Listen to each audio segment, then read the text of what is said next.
આજકાલ બાળકોને બધું જ શીખવી દેવાનું અને બધી જ પ્રવૃત્તિમાં નંબર 1 બનાવી દેવાની ઘેલસા વધતી જાય છે।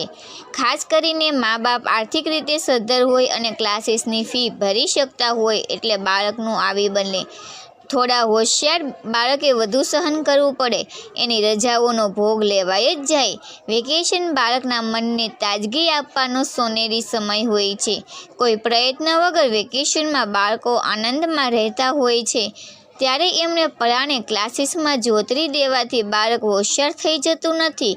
હા, પુસ્તકો વાંચવા, લાઇબ્રેરીએ જવું, થોડું ઘણું ઘરનું કામ શીખવવું કે પછી બાળકને શીખવી હોય એવી એકાદ પ્રવૃત્તિમાં એને જોડવાથી બાળક ખુશ જ રહેશે। પણ મન વગર કરાતી પ્રવૃત્તિઓથી બાળકો બધી જ પ્રવૃત્તિઓમાંથી રસ ઓછો થઈ જાય એના કરતાં એકાદ પ્રવૃત્તિ પણ એ આનંદથી કરે તો સફળ થશે।